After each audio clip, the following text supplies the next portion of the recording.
आज हम डिकोड करेंगे इग्नो की एमए हिस्ट्री की MHI 109 इंडियन नेशनल मूवमेंट की पाठ्यपुस्तक को।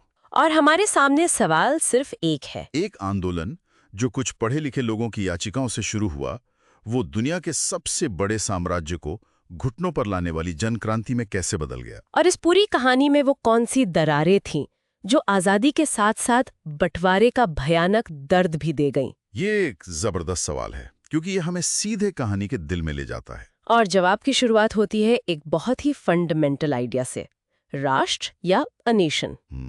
आज हमें लगता है कि भारत हमेशा से था, लेकिन ये मॉडर्न नेशन का आइडिया ये नया है। बेनेडिक्ट एंडरसन ने इसे ब्यूटिफुली इमेजिन्ड कम्युनिटी कहा है। इमेजिन कम्युनिटी मतलब एक काल्पनिक समुदाय। सुनने में तो ऐसा लगता है जैसे ये असली नहीं है। नहीं, एग्जैक्टली। काल्पनिक का मतलब नकली नहीं है। इसका मतलब है कि एक बंगाली और एक पंजाबी शायद कभी एक दूसरे से मिले भी नहीं, लेकिन उनके मन में एक कॉमन आइडेंटिटी, एक अपनेपन का एहसास, वो उसे शेयर करते हैं। राइट, एक साथ जुड़े होने की एक तस्वीर। बिल्कुल, ये एहसास ही राष्ट्र है। और इसे बनाने के लिए आपको साझा दुख, साझा दुश्मन और साझा सपने चाहिए होते हैं। और 19वीं सेंचुरी के भारत में ब्रिटिश राज ने अनजाने में ये तीनों चीजें दे दी। हाँ, अब देखिए, इसको डिफाइन करने के भी अलग अलग तरीके हैं। अर्नेस्ट रेनान कहते हैं कि राष्ट्र एक स्पिरिचुअल प्रिंसिपल है, एक आध्यात्मिक सिद्धांत। हाँ, जो किसी जाति, भाषा या जमीन से नहीं, बल्कि साथ रहने की इच्छा और साझे इतिहास की यादों से बनता है।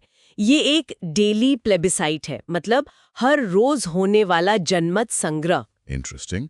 और दूसरी तरफ स्टालिन का नजरिया था जो ज्यादा मटेरियल था, राइट? एग्जैक्टली। जोसेफ स्टालिन करते थे कि राष्ट्र एक हिस्टोरिकली कॉन्स्टिट्यूटेड स्टेबल कम्युनिटी है। और उसके लिए उन्होंने 4 शर्तें रखी थीं। हाँ, एक आम भाषा, एक टेरिटरी यानी भूभाग, एक कॉमन इकोनॉमिक लाइफ और एक कॉमन कल्चर। अच्छा, और इसमें इंडस्ट्रियल सोसाइटी मतलब औद्योगिक समाज का क्या लेना देना है? यहीं पर अर्नेस्ट गेलनर की थ्योरी आती है। वो कहते हैं कि इंडस्ट्रियल सोसाइटी को एक मोबाइल लिटरेट वर्कफोर्स की जरूरत थी, जो इम्पर्सनल तरीके से कम्युनिकेट कर सकें। बिल्कुल। और इसके लिए एक standard state sponsored national identity की जरूरत पड़ी। तो भारत के राष्ट्रवाद को समझने के लिए हमें एक ट्विन फोकस रखना होगा।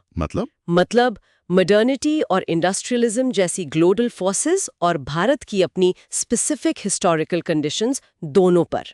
ठीक है, तो अब भारत के स्वतंत्रता संग्राम को अकेले में देखने के बजाय क्या हम इसे दुनिया के दूसरे एंटी कॉलोनियल मूवमेंट्स के साथ रखकर देख सकते हैं? हाँ, और ऐसा करना बहुत जरूरी है। इससे हमें कॉमन पैटर्न्स और यूनिक कैरेक्टरिस्टिक्स दोनों समझ आते हैं।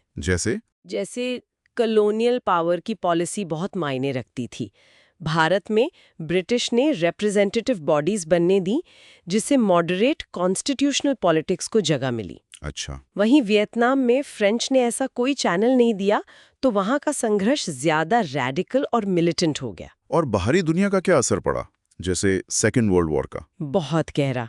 सेकेंड वर्ल्ड वॉर ने यूरोपियन पावर्स को कमजोर कर दिया, जिससे डच इंडोनेशिया और फ्रेंच इंडो चाइना जैसी जगहों पर डीकॉलोनाइजेशन तेज हुआ। और अफ्रीका में तो चुनौती और भी अलग थी। हाँ, अफ्रीका में कॉलोनियल बाउंड्रीज ने पुराने ट्राइबल और एथनिक ग्रुप्स को नजरअंदाज कर दिया था। इसलिए वहां पैन अफ्रीकनिज्म जैसी पैन रेशियल आइडियोलॉजीज उभरी, जो एकता बनाने की कोशिश करती थी। Okay, let's unpack this. घटनाओं को जानना ही काफी नहीं है, ये भी समझना जरूरी है कि इतिहासकार उन्हें कैसे देखते हैं। इसी को हिस्ट्रियोग्राफी कहते हैं, राइट? एग्जैक्टली। और इंडियन नेशनल मूवमेंट को लेकर बहुत अलग अलग स्कूल्स ऑफ थॉट हैं। चलिए एक एक करके समझते हैं। पहला कौन सा है? पहला है लिबरल नेशनलिस्ट व्यू। ये शुरुआती राष्ट्रवादी इतिहासकारों का नजरिया है। वो मानते हैं कि ये आंदोलन स्पिरिट ऑफ नेशनलिज्म और वेस्टर्न एजुकेशन के असर से पैदा हुआ। और उनके हिसाब से की ट्रिगर्स क्या थे? वो लॉर्ड लिटन की दमनकारी नीतियों और इल्बर्ट बिल कंट्रोवर्सी को की ट्रिगर्स मानते हैं। ठीक है, अब दूसरा मार्क्सिस्ट इंटरप्रिटेशन, ये तो काफी अलग होगा। बिल्कुल। आरपी दत्त जैसे इतिहासकार कहते हैं कि ये आंदोलन इंडियन बुर्जुआजी यानी पूंजीपति वर्ग का आंदोलन था। मतलब ये वर्ग अपने हितों के लिए जनता को साम्राज्यवाद के खिलाफ तो करता था, लेकिन जैसे ही आंदोलन रैडिकल होता और उनके क्लास प्रिविलेजेस को खतरा होता, वो पीछे हट जाते थे। एग्जैक्टली। जैसा नॉन कोऑपरेशन और सिविल डिसोबीडियंस मूवमेंट्स में हुआ। ये तो काफी अलग पर्सपेक्टिव्स हैं। और क्या है? एक नया नजरिया है, ग्रामशन पर्सपेक्टिव, जिसे बाद में बिपिन चंद्र ने अपनाया। ये आंदोलन को वॉर ऑफ पोजीशन के तौर पे देखता है। वॉर ऑफ पोजीशन, इसका क्या मतलब है? इसका मतलब है कि ये सत्ता पर एक हिंसक कब्जे की लड़ाई नहीं थी, बल्कि एक लंबी नैतिक और वैचारिक लड़ाई थी, कॉलोनियल स्टेट के खिलाफ एक काउंटर हेजेमनी बनाने की। यानी जनता का दिल और दिमाग जीतने की लड़ाई। बिल्कुल।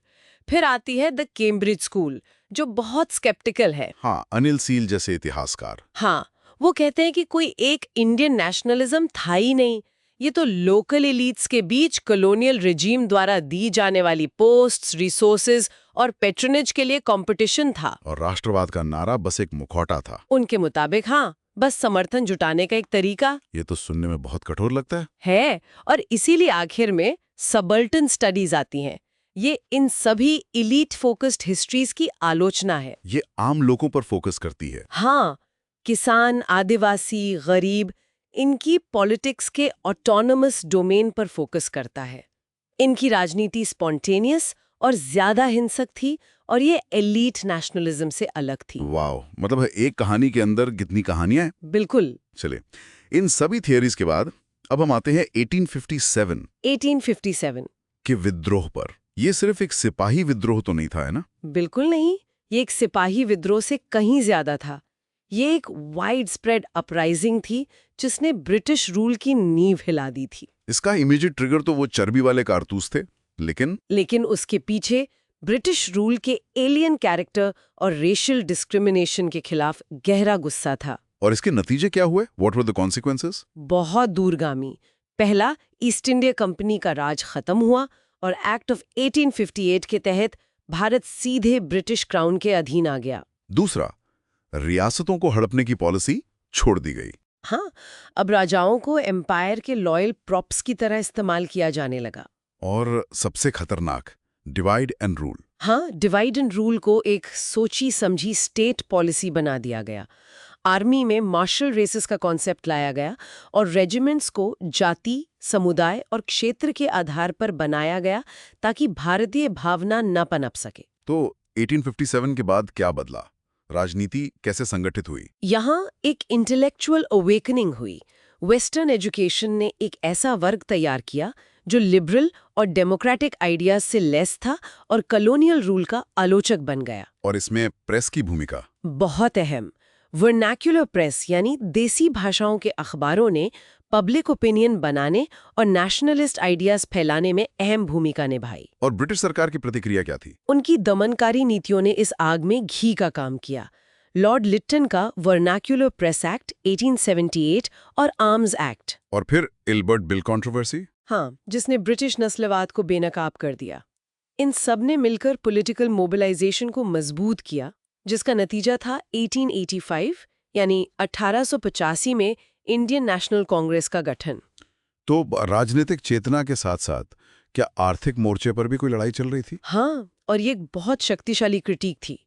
इसने ब्रिटेन के सिविलाइजिंग मिशन के मिथक को तोड़ दिया। दादा भाई नौरोजी, एमजी रानडे जैसे नेताओं ने उन्होंने साबित किया कि भारत की गरीबी कॉलोनियल पॉलिसीज का नतीजा है। इसमें मुख्य आर्ग्यूमेंट्स क्या थे? 3 मुख्य बातें थीं। पहला, the drain of wealth theory. Naoroji ने बताया कि कैसे भारत का पैसा और संसाधन ब्रिटेन जा रहा था, जिसके बदले भारत को कुछ नहीं मिल रहा था। इसमें ब्रिटिश अधिकारियों की सैलरी, पेंशन, मिलिट्री खर्च और होम चार्जेस सब शामिल थे। बिल्कुल। दूसरा आर्ग्यूमेंट था डी इंडस्ट्रियलाइजेशन का, यानी भारत के उद्योगों को खत्म करना। हाँ, राष्ट्रवादियों ने तर्क दिया कि ब्रिटिश पॉलिसीज ने भारत के ट्रेडिशनल हैंडीक्राफ्ट इंडस्ट्रीज को जानबूझकर खत्म किया, ताकि भारत ब्रिटिश माल का बाजार और कच्चे माल का सप्लायर बन जाए। और तीसरा, फॉरेन ट्रेड। हाँ, अंग्रेज भारत के फेवरेबल बैलेंस ऑफ ट्रेड को अपनी देन बताते थे। राष्ट्रवादियों ने इसे डीकंस्ट्रक्ट किया और कहा कि ये एक्सपोर्ट सरप्लस असल में ड्रेन का ही एक तरीका था, क्योंकि इसका फायदा ब्रिटेन को हो रहा था, भारत को नहीं। तो ये लड़ाई सिर्फ राजनीतिक और आर्थिक नहीं थी, बल्कि एक कल्चरल और आइडियोलॉजिकल स्ट्रगल भी थी। बिल्कुल, ये सिर्फ कॉलोनियल मिमिक्री या नकल नहीं थी। भारतीय बुद्धिजीवियों ने एक न्यू कल्चरल सिंथेसिस बनाने की कोशिश की। एमजी रानडे ने इसे foreign craft on an indigenous soil कहा था। हाँ, यानी पश्चिम से अच्छी चीजें लेना लेकिन अपनी जड़ों से जुड़े रहना। उन्होंने मूर्ति पूजा, बहुदेववाद जैसी चीजों को चुनौती दी और धर्म ग्रंथों का आम भाषाओं में अनुवाद किया। लेकिन इसका असर कितना व्यापक था? इसकी एक सीमा थी। इसका प्रभाव ज्यादातर पढ़े लिखे शहरी मिडिल क्लास तक ही सीमित रहा। ठीक है। अब नेशनलिज्म एक नए फेज में जा रहा था, मॉडरेट से एक्सट्रीमिस्ट की ओर। हाँ, और इसका पहला बड़ा प्रदर्शन था स्वदेशी मूवमेंट 1905 टू 1908, जो बंगाल के विभाजन के खिलाफ शुरू हुआ। इसका ट्रिगर था लॉर्ड कर्जन द्वारा 1905 में बंगाल का विभाजन, जिससे बंगाली राष्ट्रवाद को कमजोर करने के एक चाल के रूप में देखा गया। इसने तरीके क्या आत्मा है? पैसिव रेजिस्टेंस, ब्रिटिश सामान और संस्थानों का बॉयकॉट और स्वदेशी यानी स्वदेशी विकल्पों को बढ़ावा देना। इसमें हिंदू प्रतीकों और त्योहारों का भी इस्तेमाल किया गया। और जब 1908 तक ये आंदोलन धीमा पड़ा तो इसकी एनर्जी कल्ट ऑफ वायलेंस में बदल गई, जिससे अनुशीलन समिति जैसे क्रांतिकारी समूह उभरे। चलिए अब फर्स्ट वर्ल्ड वॉर पर आते हैं। इसने भारतीय राजनीति को कैसे प्रभावित किया? इसने एक नया मौका दिया। इसी दौरान होम रूल मूवमेंट 1916-1918 चला, जिसे एनी बेसेंट और बाल गंगाधर तिलक ने लीड किया। और उन्होंने होम रूल यानी स्वशासन का संदेश पूरे देश में फैलाया। हाँ, और आंदोलन का बेस भी बढ़ाया। इसका नतीजा ब्रिटिश सरकार ने क्या किया? उन्होंने रिप्रेशन और कंसेशन की दोहरी नीति अपनाई। एक तरफ बेसेंट को नजरबंद किया, दूसरी तरफ मॉन्टेग्यू चेम्सफोर्ड रिफॉर्म्स की घोषणा की। लेकिन इस दौर का टर्निंग पॉइंट तो कुछ और था। बिल्कुल, 1919 का दमनकारी रॉलेट एक्ट, जिसके खिलाफ महात्मा गांधी ने अपना पहला अखिल भारतीय आंदोलन रॉलेट सत्याग्रह शुरू किया। ये नेशनल स्टेज पर उनकी धमाकेदार एंट्री थी। एक तरह से हाँ। तो 1915 में गांधी जी भारत वापस आए। उन्होंने आकर ऐसा क्या किया जो नेशनल मूवमेंट का चरित्र ही बदल गया? गांधी जी साउथ अफ्रीका में अपने संघर्ष 1893-1914 के दौरान सत्याग्रह और मास मोबिलाइजेशन की तकनीक विकसित कर चुके थे। और भारत आकर उन्होंने इससे पहले लोकल लेवल पर टेस्ट किया। हाँ, उन्होंने इसे 3 स्थानीय मुद्दों पर पूर्व प्रयोग सफलतापूर्वक लागू किया।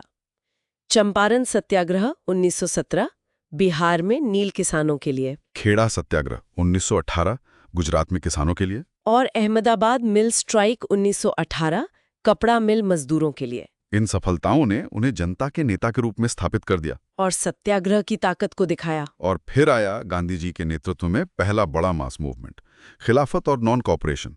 इसकी सबसे बड़ी खासियत क्या थी? Hindu Muslim unity. गांधी जी ने खिलाफत के मुद्दे को स्वराज की मांग से जोड़कर एक जबरदस्त एंटी इंपीरियलिस्ट प्लेटफॉर्म बनाया। और 1920 के नागपुर सेशन में इसका कार्यक्रम अपनाया गया। हाँ, नॉन वायलेंट नॉन कोऑपरेशन का एक व्यापक कार्यक्रम। इस कार्यक्रम में क्या क्या शामिल था? सरकारी उपाधियों का त्याग, स्कूलों, कॉलेजों और अदालतों का बॉयकॉट, विदेशी कपड़ों का बॉयकॉट, और पॉजिटिव साइड पर राष्ट्रीय स्कूलों, पंचायतों, चरखे और खादी को बढ़ावा देना। इसने कांग्रेस को एक सच्ची तरीके के मास बेस्ड ऑर्गेनाइजेशन में बदल दिया। लेकिन गांधीयन मूवमेंट के समानांतर एक और धारा चल रही थी, क्रांतिकारियों की। हाँ, ये धारा आर्म स्ट्रगल के जरिए तत्काल और पूर्ण स्वतंत्रता चाहती थी। शुरुआत में ये धार्मिक प्रतीकों से प्रेरित थे, लेकिन बाद में रशिया की बोल्शेविक रेवोल्यूशन और सोशलिज्म का उन पर गहरा असर पड़ा। इसका कोई उदाहरण? 2 प्रमुख संगठन थे, हिंदुस्तान रिपब्लिकन एसोसिएशन HRA, जिसका मुख्य उद्देश्य आर्म्ड ओवरथ्रो था, और बाद में ये HSRA बन गए। हाँ, 1928 में भगत सिंह जैसे नेताओं के प्रभाव में इसका नाम Hindustan socialist Republican association HSRA हो गया, जिसने सोशलिज्म को अपना मुख्य लक्ष्य बनाया। अच्छा, नॉन कोऑपरेशन मूवमेंट के वापस लिए जाने के बाद कांग्रेस में आगे की रणनीति को लेकर बहस हुई। हाँ, 2 गुट बन गए। स्वराजिस्ट्स, जिन्हें मोतीलाल नेहरू और CR दास लीड कर रहे थे, काउंसिल एंट्री के पक्ष में थे। उनका मकसद काउंसिल में जाकर सरकार के काम में बाधा डालना था। बिल्कुल। और दूसरा गुट था नो चेंजर्स का, जो गांधी जी के अनुयायी थे। हाँ, और उन्होंने कंस्ट्रक्टिव प्रोग्राम पर ध्यान केंद्रित किया। इसमें खादी को बढ़ावा देना, राष्ट्रीय शिक्षण संस्थानों की स्थापना, हिंदू मुस्लिम एकता और छुआछूत के खिलाफ संघर्ष जैसे जमीनी स्तर के काम शामिल थे। तो इसने आंदोलन को पैसिव फेज में भी जीवित रखा। एक तरह से हाँ। अब आते 1930 के आंदोलन पर, सिविल डिसोबीडियंस मूवमेंट। ये नॉन कोऑपरेशन से कैसे अलग था? ये एक स्टेप अप था। यहाँ सिर्फ सहयोग करने से मना नहीं करना था, बल्कि जानबूझकर अन्यायपूर्ण कानूनों को तोड़ना था। इसकी शुरुआत हुई डंडी मार्च से। हाँ, और नमक कानून को तोड़ना एक ब्रिलियंट स्ट्रैटेजिक मूव था, क्योंकि नमक हर भारतीय को प्रभावित करता था। यह आंदोलन कैसे फैला? गांधी जी के दांडी में नमक कानून तोड़ने के बाद पूरे देश में ये शुरू हो गया। सी राजागोपालाचारी ने तमिलनाडु में, के केलापन ने मालाबार में सॉल्ट मार्चेस किए, और बिहार, बंगाल में वहां नो चौकीदारी टैक्स कैंपेन चला। बच्चों की वानर सेना और लड़कियों की मंजरी सेना भी बनी। तो एक तरफ सड़कों पर आंदोलन चल रहा था और दूसरी तरफ हाई पॉलिटिक्स में संविधान को लेकर बातचीत भी। बिल्कुल। इस दौर में कई महत्वपूर्ण घटनाएं हुईं। साइमन कमीशन 1927, जिसमें कोई भारतीय सदस्य नहीं था, इसलिए उसका राष्ट्रव्यापी बॉयकॉट हुआ। साइमन गो बैक के नारे लगे। हाँ, फिर आई नेहरू रिपोर्ट 1928, जो भारतीयों द्वारा संविधान बनाने की पहली बड़ी कोशिश थी। और राउंड टेबल कॉन्फ्रेंसेस? वो ज्यादातर असफल रहीं, क्योंकि कांग्रेस ने पहली और तीसरी में हिस्सा नहीं लिया। इस दौर का सबसे बड़ा लेजिस्लेटिव आउटकम था गवर्नमेंट ऑफ इंडिया एक्ट 1935, जिसने प्रोविंशियल ऑटोनॉमी दी और 1937 के चुनावों का आधार बना। 1930s के दशक में गांधीयन फ्रेमवर्क के अलावा और कौन सी विचारधाराएं उभर रही थी? ये दशक आइडियोलॉजिकल फर्मेंट का था। कांग्रेस के अंदर ही एक शक्तिशाली कांग्रेस लेफ्ट उभरा, जिसे जवाहरलाल नेहरू और सुभाष चंद्र बोस जैसे नेता लीड कर रहे थे। वो पूर्ण स्वराज और सोशलिस्ट विजन के हिमायती थे। हाँ, और कांग्रेस के बाहर कांग्रेस सोशलिस्ट पार्टी बनी, जो कांग्रेस के अंदर एक सोशलिस्ट कॉकस के रूप में काम करती थी। कम्युनिस्ट पार्टी ऑफ इंडिया भी थी। सीपीआई भी सक्रिय हुई, और 1939 में सुभाष चंद्र बोस ने फॉरवर्ड ब्लॉक की स्थापना की। ब्रिटिश इंडिया के अलावा लगभग 600 रियासतें भी थीं। वहां क्या हो रहा था? वहां के लोग दोहरे उत्पीड़न का सामना कर रहे थे, अपने राजा और ब्रिटिश सरकार का। वहां संघर्ष 3 चरणों में विकसित हुआ। पहले चरण में प्रजामंडल्स बने, जिनकी मांगें सीमित थीं, जैसे सिविल लिबर्टीज। और दूसरे और तीसरे चरण में? दूसरे चरण में मांगें ज्यादा राजनीतिक हो गईं, जैसे रिस्पॉन्सिबल गवर्नमेंट की मांग। और तीसरे चरण में 1930s के अंत तक ये संघर्ष ऑल इंडिया नेशनल मूवमेंट के साथ जुड़ गए। 1937 से 1939 ये वो दौर था जब कांग्रेस पहली बार ऑपोजिशन से गवर्नेंस में आई। हाँ, 1937 के चुनावों में शानदार जीत के बाद कांग्रेस ने कई प्रांतों में सरकारें बनाई। उन्होंने सिविल लिबर्टीज बहाल की, राजनीतिक कैदियों को रिहा किया, किसानों को राहत देने के लिए अग्रेरियन रिफॉर्म किए। तो ये शासन खत्म कैसे हुआ? नवंबर 1939 में कांग्रेस मिनिस्ट्रीज ने इस्तीफा दे दिया, क्योंकि वाइसरॉय ने बिना किसी भारतीय प्रतिनिधि से पूछे भारत को सेकेंड वर्ल्ड वॉर में शामिल घोषित कर दिया था। तो इसके बाद एक पॉलिटिकल डेडलॉक बन गया। हाँ, और इस डेडलॉक को तोड़ने के लिए 1942 के आंदोलन की जमीन तैयार हुई। इससे पहले 2 महत्वपूर्ण घटनाएं हुई। इंडिविजुअल सत्याग्रह। हाँ, इंडिविजुअल सत्याग्रह 1941, जो एक सीमित प्रतीकात्मक विरोध था, और फिर क्रिप्स मिशन 1942, जो फेल हो गया। हाँ, मिशन ने युद्ध के बाद डोमिनियन स्टेटस का वादा किया, लेकिन ये कांग्रेस और मुस्लिम लीग दोनों को संतुष्ट करने में विफल रहा। इसी विफलता के बाद क्विट इंडिया का फैसला लिया गया। अगस्त 1942, एक fight to the finish. Gandhi ji का नारा था डू और डाई। ये सबसे रैडिकल मास अपराइजिंग थी। 9 अगस्त को गांधी जी समेत सभी बड़े नेताओं की गिरफ्तारी के बाद ये एक स्पॉन्टेनियस पॉपुलर रिबेलियन में बदल गया। इसका ग्रामीण चरण ज्यादा तीव्र था, है ना? हाँ, जिसमें कम्युनिकेशन लाइंस को सैबोटाज किया गया और सरकारी प्रतीकों पर हमले हुए।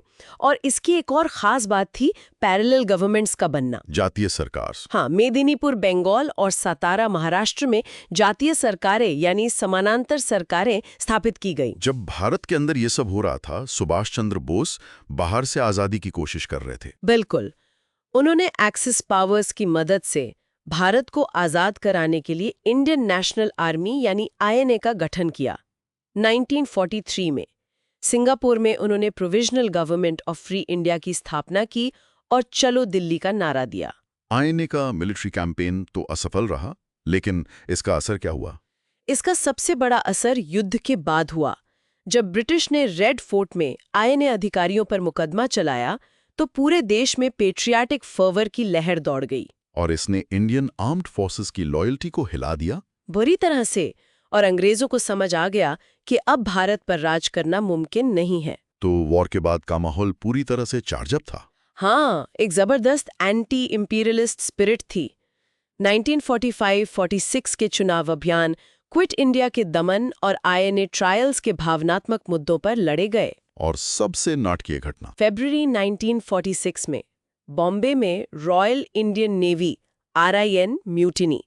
नाविकों के इस विद्रोह ने, जिससे शहर के मजदूरों का भी समर्थन मिला, ब्रिटिश राज के ताबूत में आखिरी कील ठोक दी। अब हम आते हैं अंतिम सबसे दुखद दौर पर, स्वतंत्रता और विभाजन। हाँ, नेगोशिएशंस और हिंसा साथ-साथ चल रही थी। कैबिनेट मिशन ऑफ 1946 ने भारत को एकजुट रखने के लिए एक 3-tiered फेडरल स्ट्रक्चर का प्रस्ताव दिया, लेकिन ये असफल रहा। और फिर डायरेक्ट एक्शन डे।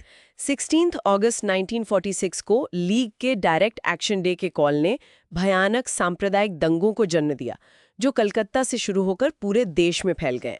और इसी बढ़ती हिंसा ने कांग्रेस लीडरशिप को पार्टीशन स्वीकार करने के लिए मजबूर किया।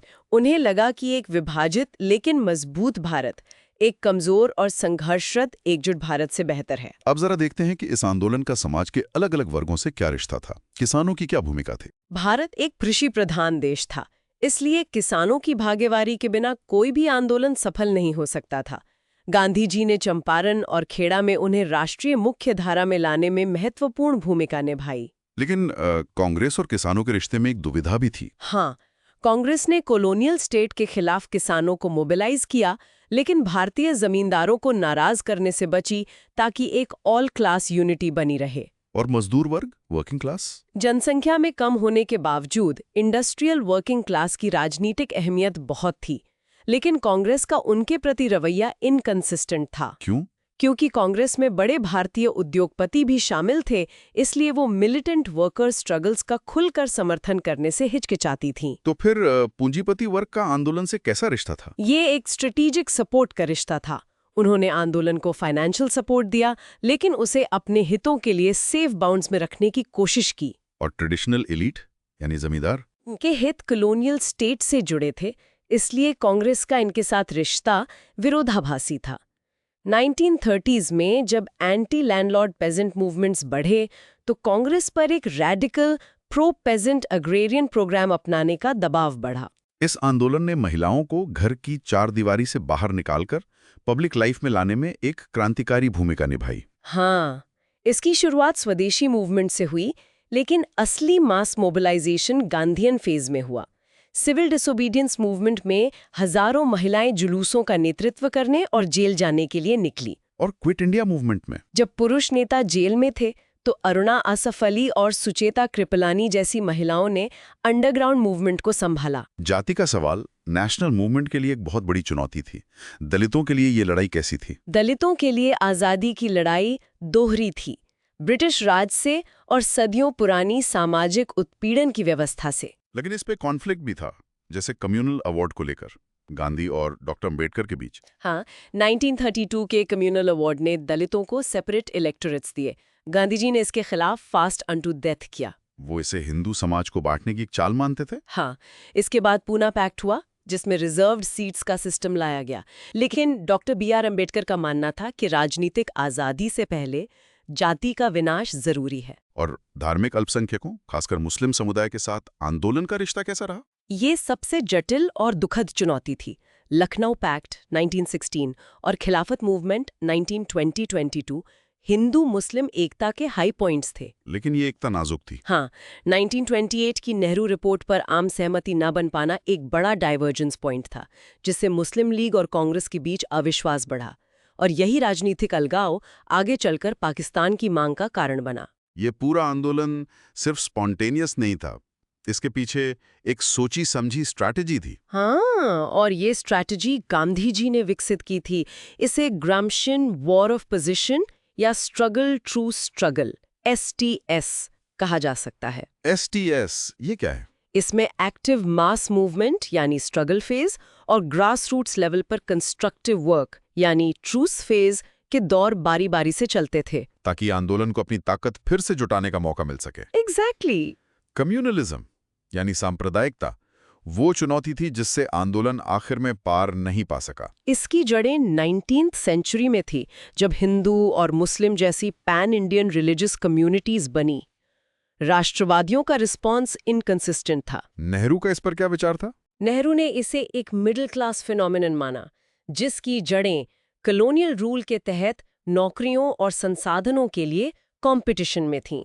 उन्होंने मुस्लिम मास कॉन्टैक्ट कैंपेन के जरिए सीधे मुस्लिम जनता तक पहुंचने की कोशिश की, लेकिन ये ज्यादा सफल नहीं हुआ। अब हम आते हैं इस पूरे संघर्ष के कल्मिनेशन पर, भारत के संविधान के निर्माण पर। कॉन्स्टिट्यूएंट असेंबली की मांग बहुत पुरानी थी, जो 1946 में पूरी हुई। असेंबली ने कुछ बहुत साहसिक और दूरदर्शी फैसले लिए। जैसे फंडामेंटल राइट्स को जस्टिसेबल बनाया गया। Universal adult suffrage. हाँ, हर वयस्क नागरिक को वोट देने का अधिकार। और सबसे जरूरी, एबॉलिशन ऑफ सेपरेट इलेक्टोरेट्स। धार्मिक समुदायों के लिए सेपरेट इलेक्टोरेट्स को खत्म कर दिया गया। तो आखिर में इस महान आंदोलन ने स्वतंत्र भारत को विरासत में क्या दिया? What are the legacies? इसने एक बहुत समृद्ध विरासत छोड़ी है। Nationalism, democracy, civil liberties, secularism और एक इंडिपेंडेंट फॉरेन पॉलिसी। और इसकी कमजोरियां? इसकी कुछ कमजोरियां भी थीं। ये जाति व्यवस्था जैसी गहरी सामाजिक संरचनाओं को रैडिकल रूप से नहीं बदल सका, और इसकी सबसे बड़ी विफलता सांप्रदायिक ताकतों को रोकने में असमर्थता थी, जिसके कारण देश का दुखद विभाजन हुआ। तो शायद इस कहानी का सबसे बड़ा सबक यह है कि एक राष्ट्र बनाना सिर्फ एक राजनीतिक प्रोजेक्ट नहीं है। ये एक लगातार चलने वाला सामाजिक और नैतिक काम है, जिसे हर पीढ़ी को करना पड़ता है। आपने बिल्कुल सही कहा। द डेली प्लेबिसाइट, जैसा अर्नेस्ट रेनॉन ने कहा था, राष्ट्र बनाना एक मंजिल नहीं, एक रोज का सफर है। इस पूरी चर्चा से एक सवाल मेरे मन में रह जाता है हमारे लिसनर्स के लिए। अगर सबाल्टर्न स्कूल सही है कि आम लोगों की अपनी एक अलग राजनीति थी जो एलीट लीडरशिप से अलग थी, तो क्या आज़ाद भारत का इतिहास कुछ और होता अगर उस सबाल्टर्न राजनीति को नेशनल मूवमेंट में ज़्यादा जगह मिली होती? आज की मेहनत कल की कहानी बदल देगी। अगर ये सेशन अच्छा लगा तो लाइक, शेयर और कमेंट जरूर करो। और सब्सक्राइब करो सुन लो यूपीएससी को। 299 रुपीज 299 रुपीज मेंबरशिप ज्वाइन करके एक्सक्लूसिव कंटेंट का एक्सेस लो।